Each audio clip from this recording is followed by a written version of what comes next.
ይስጥልን። ይህ ፋስት ዴሊ ነው። ሰላምታችን በያላችሁበት ይድረስ እያልን በዕለቱ የተሰሙ ዋና ዋና ጉዳዮችን ወደ እናንተ ይዘን ቀርበናል። ቻናላችንን ሰብስክራይብ፣ ፕሮግራማችን ላይክ እና ሼር እንድታደርጉ እየጋበዝን የዕለቱን አበይት ዜናዎችን አስቀድመን እንጀምራለን። የኢትዮጵያ መከላከያ ሰራዊት በአየር ኃይል ታጅቦ ወደ ኤርትራ ድንበር እየተጓዘ ባለበት በዚህ ወቅት የኢትዮጵያ ወዳጅ የሆነችው ሩሲያ ኦሪዮን የተሰኘው ድሮኗ ከሷ ውጭ ኢትዮጵያ እጅ ብቻ እንደሚገኝ ተረጋግጧል። ስለ ድሮኑ ያልተሰሙና ኢትዮጵያን ለምን እንደመረጠችው የሚያመለክቱ መረጃዎችን የምንመለከት ይሆናል።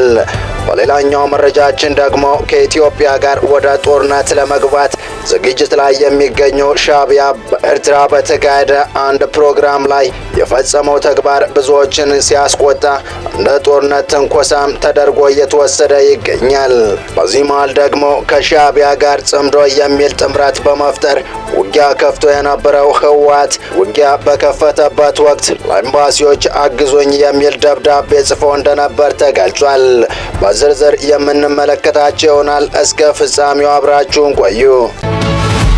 የምስራቅ አፍሪካ የጂኦፖለቲክስ ቁመና በብርሃን ፍጥነት እየተለዋወጠ በሚገኝበት በዚህ ወቅትና የኢትዮ ኤርትራ ውጥረት እየከረረ ባለበት ሰዓት ኢትዮጵያ ከሩሲያ ትልቅ በረከት እጇ መግባቱ ተረጋግጧል።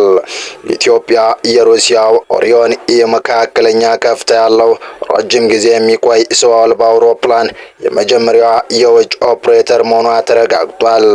ይህ እድገት በአፍሪካ ወታደራዊ አቪዬሽን ውስጥ ኢትዮጵያን በመከላከያ ገዢ አስተምሮ ላይ ወሳኝ ለውጥ በማምጣት በአፍሪካ ወታደራዊ አቪዬሽን ውስጥ ወሳኝ ጊዜን የሚያመለክት ተደርጎ ተወስዷል።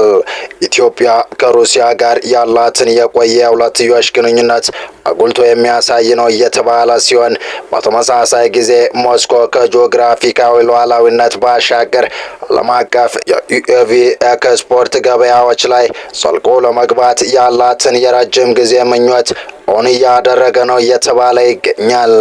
ይህ ግዥ የሮሶቦሮን ኤክስፖርት ዋና ዳይሬክተር ኦሌክሳንደር ሜኪቭድ ቀደም ሲል ለኦሪዮን ማልኦቫ ከውጭ ደንበኞች ጋር በርካታ ውሎችን ተፈራርመዋል።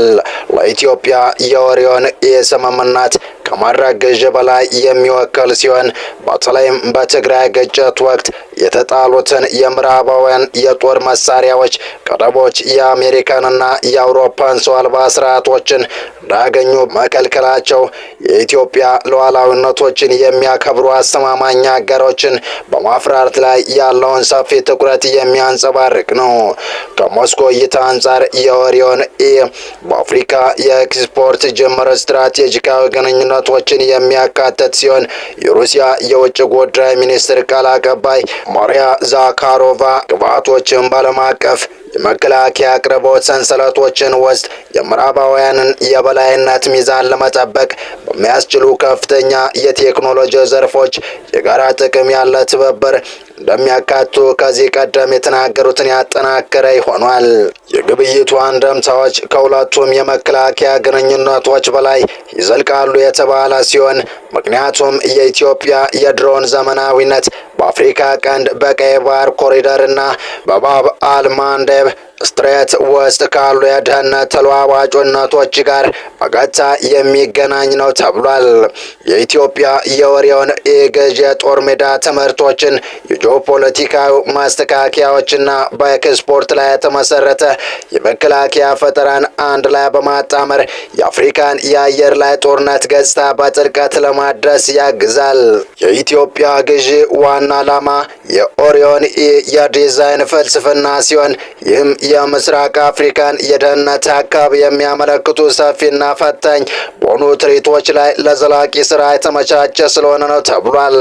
በግምት 16 ሜትር ክንፍ፣ 8 ሜትር ርዝመትና ከፍተኛው የማውረጃ ክብደት 1150 ኪሎ ግራም ሲሆን ኦሪዮን እስከ 250 ኪሎ ግራም የሚደርስ የመጫን አቅም እንዳለው ይነገራል። የድሮን ጥይቶችና በተመሳሳይ ጊዜ የኤሌክትሮ ኦፕቲካል እና የኢንፍራሬድ አሳሽ ስብስቦችን በአንድ ጊዜ ለማጓዝ ያስችላል። ይህም ድሮን በአንድ ጊዜ በኢስር እና በአድማ ሚናዎች መካከል ያለምንም እንከን እንዲሸጋገር ያስችለዋል። እስከ 7500 ሜትር ከፍታ ላይ በመስራትና በሰዓት በግምት 200 ኪሎ ሜትር በመጓዝ ኦሪዮን ኢ ከአብዛኞቹ ሰው አልባ ተጓዥ የአየር መከላከያ ስርዓቶች ከሚደረሱበት ወጪ ሆኖ እንዲቆይ የተነደፈ ሲሆን ከ4 ሰዓታት በላይ በኢላማ አካባቢዎች ላይ ለመንቀሳቀስ በቂ ጥንካሬ እንዲኖረው ተደርጎ የተነደፈ ነው። በቀጣይ መረጃ በጸረ ኢትዮጵያ አቁሞ የሚታወቀው ሻዕቢያ ኢትዮጵያ ጠልነቱን ዳግም ያሳየበትን ድርጊት ፈጽሟል። ከሰሞኑ የፈንቅሎ ኦፕሬሽን መታሰቢያ በምጽዋ እየተከበረ እንዳለ ይታወቃል። በዓሉን አስመልክቶ ከተዘጋጁ ዝግጅቶች አንዱ በሆነው የስዕል አውደ ርዕይ ላይ የታየው ክስተት አነጋጋሪ ሆኗል። በአውደ ርዕይ ላይ ከቀረቡት ስዕሎች አንዱ የኢትዮጵያን ክብርና እሴት የሚነካ ነው። በስዕሉ ላይ እንደሚታየው አንድ ከስክስ ጫማ ያደረገ ወጣት የኢትዮጵያን አረንጓዴ፣ ቢጫ፣ ቀይ ባንዲራ ረግጦ ይታያል። በተጨማሪም በስዕሉ ላይ የሚታየው ወጣት የአፄ ኃይለ ሥላሴ መንግስት ኃይለ ማርያምና የአሁኑ ጠቅላይ ሚኒስትር አብይ አህመድን ምስል ሲረግጥ ይታያል። ይህ በሻዕቢያ ድረገጽ ላይ የተለቀቀው ስዕሉ ፎቶግራፍ እያነጋገረ ሲሆን የሻዕቢያን ኢትዮጵያ ጠልነት ከሚያሳዩ ድርጊቶች እንዳንዱ ሆኖ ተመዝግቧል። በዚህም የኢትዮጵያ ሕዝብ የተለያዩ ተቃውሞችን በማህበራዊ ሚዲያ በኩል ያሰሙ ሲሆን ለዚህ የሻዕቢያ አገዛዝ ድርጊት ግን ከኢትዮጵያ መንግስት በኩል እስካሁን ምላሽ አልተሰጠም። ባለፉት ጥቂት ሳምንታት በኢትዮጵያና በኤርትራ መካከል ያለው ዲፕሎማሲያዊ ግንኙነት የሻከረ መጥቶ አሁን ላይ ወደ ወታደራዊ ፍጥጫ መሸጋገሩ በአፍሪካ ቀንድ ላይ ከፍተኛ የጦርነት ስጋት ደቅኗል። በተለይም ባለፉት ጥቂት ቀናት የሁለቱም ሀገራት ጦር ወደ ድንበር አካባቢዎች መጠጋታቸውና የከባድ መሳሪያዎች እንቅስቃሴ መጨመሩ ተዘግቧል።